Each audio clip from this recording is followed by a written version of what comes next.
Assalamu alaikum wa rahmatullahi ta'ala wa barakatuhu. Barkamu da warhaka, barkamu da sake saduwa a cikin wannan darasi namu.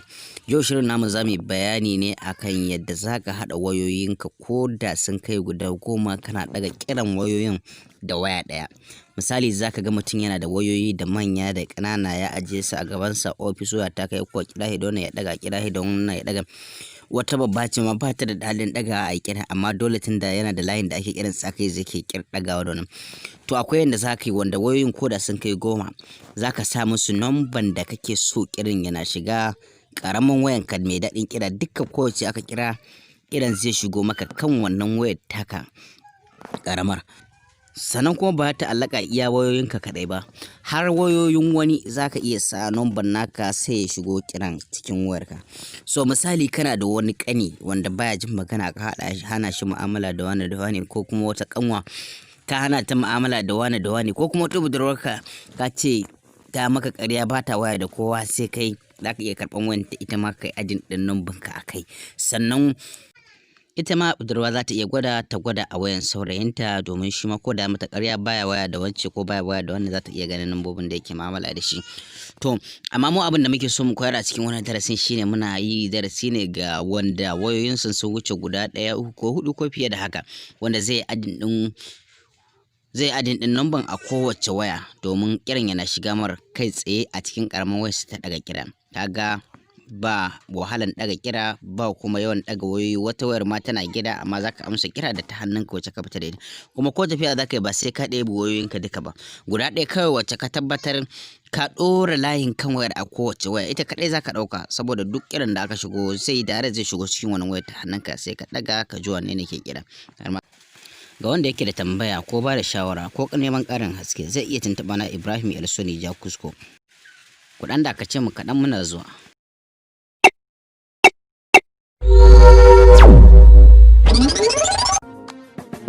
Barkamu da zuwa ta J Online TV, ku danna subscribing sannan ku danna alamar ƙararrawa ta yadda daga mun ɗora sababbin hire-hire mu za ku same su kai tsaye ba tare da ɓata lokaci ba. Yauwa, barkanmu da dawowa. Yanzu bari mu shiga cikin darasin namu yanda za ka ɗauki numban sai ka danna. Kar ka manta, ko budurwar taka ko abokinka ko ƙaninka ko kuma wayoyinka ne suke da yawa, duka za ka iya yi, amma kowace sai ka karɓi wayan za ka danna numbanka a kai. Ba zai taɓa yiwuwa ka yi ba tare da ka karɓi wayan nata ko wayan naka ko sauran wayoyin naka ba. Dole sai ka karɓi wancan wayoyin sai ka danna numbobin a kai tukun za ka yi activating ɗin forwarding ɗin kira. So bacin ka ɗauka sai ka shiga gun danna kira, sai ka danna *21* sai ka sa numban waya. Misali gashi nan na sa 070, bari zan cike numban complete gashi nan, misali nake ina danna. To idan ka gama sai ka sa 11, sai ka danna hash, sai ka danna calling. Idan ya je yawwa za ka ga nuna ma call forwarding registration was successful. Yawwa, to wannan kaga numban ya hau akan wayan ta fa, kar ka manta ba akan wayan da kake so kiran yana shigowa naka, za ka karɓa sai ka danna ka sa numban naka, shine zai baka haka. Ko ka fahimta? Sannan kuma idan kana so ka duba ka gani an samu a wayanka ko kuma an sa miki a wayanki, yanda zaki ki duba shine yake danna *221# sai ki danna. Idan kika jira zai nuno miki ga numban da aka ɗora ta hau. Sannan idan an sa miki ko an sa maka kuma kana so ka cire, ko kuma wanda ya sa ɗin shine yake so ya cire, ya san jawara, sai ka danna #21# sai kai calling. Idan ka jira za ka gani yawwa gashi nan ya fita to successful, sai ka danna OK. To wannan kenan yanda za ka saurari kira da shiga da fita da kuma yanda za ka duba an sa ka ko ba a sa ka ba. Idan mun gama wannan sai mu shiga darasi na gaba. Shi kuma za ka shiga gun da ake danna number, za ka ga wannan ɗigo ƙwaya 3, wanda wani za ka ga option ne, wani setting da dai sauransu. To idan ka zo su za ka taɓa. Kana gani ba? Yawwa, idan ka taɓa zai baka setting. Idan ka shiga setting, idan ka sauko ƙasa za ka ga calling account gashi nan ba? To sai ka taɓa. Idan ka taɓa zai buɗe, zai kai ka gun layukanka ga su nan guda biyu, sim 1 da sim 2, kamar yadda ke a nawa gashi nan.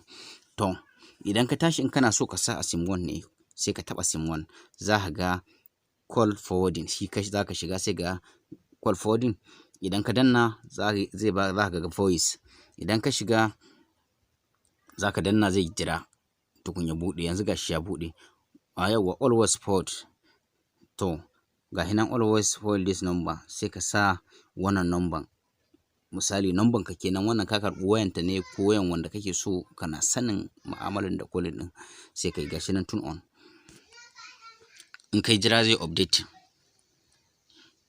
to idan ya gama updating yawwa zaka iya adin din wani number ma in ka shiga zaka iya ƙara number kaga zaka duba can sama gashi nan wani alama wanda sai nuna ma lalle wayan nan an riga an yi connecting din ta call forwarding to ko haka ka gani a wayanka to in ka ga wannan alaman to wani yayi connecting din kiran ka zai ke shiga wayansa zai ke jin sirrinka ko kuma akasin haka zai iya daga kira a matsayin kai ka daga